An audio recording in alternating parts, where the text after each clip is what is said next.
தினம் ஒரு திருக்குறள். அறத்துப்பால் பாயிரம். 6வது அதிகாரம். வாழ்க்கை துணைநலம். 56வது குறள். தற்காத்து தற்கொண்டார் பேணி தகை சான்ற சொற்காத்து சோர்விலாள் பெண். இந்த குறளின் விளக்கம்.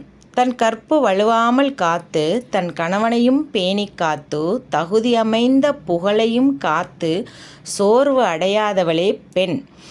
அதாவது ஒரு குடும்பத்தில் இருக்க பெண் உடலாலும் உள்ளத்தாலும் தன்னையும் காத்து கொண்டு தன் கணவனோட நலன்கள் அனைத்தையும் அவருக்கு தேவையான அனைத்தையும் செய்து தன் கணவனையும் காத்து கொண்டு தன் குடும்பத்தாரையும் காத்து கொண்டு தன் குடும்பத்தில் எப்போவாவது பொருளாதாரத்தில் ஒரு பின்னடைவு, பிறர் பழி சொல் வரும்போது அந்த மாதிரி ஒரு சூழலையெல்லாம் ஒரு பெண் சோர்வடையாமல் தன் குடும்பத்தை காத்து நிற்பவளே பெண்.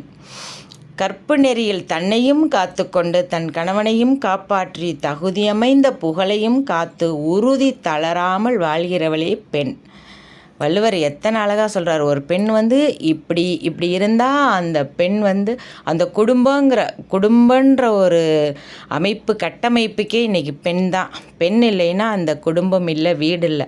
அதை தான் இவ்வளோ அழகாக ஒரு பெண்ணுக்கு எத்தனை சிறப்பை கொடுக்குறாரு. கற்பு நெறியில் தன்னையும் தன் கணவனையும் காத்து கொண்டு தமக்கு பெருமை சேர்க்கும் புகழையும் காப்பாற்றி கொள்வதில் உறுதி குலையாமல் இருப்பவள் பெண். தனக்கும் புகழ் சேர்க்கணும், தானும் அந்த குடும்பத்திலிருந்து ஏதாவது ஒரு புகழோடு அந்த பெண் இருக்கணும். அந்த சிறப்பிலிருந்து உறுதியிலிருந்து அந்த பெண் குறைந்து போகாமல் இருப்பவளே பெண்.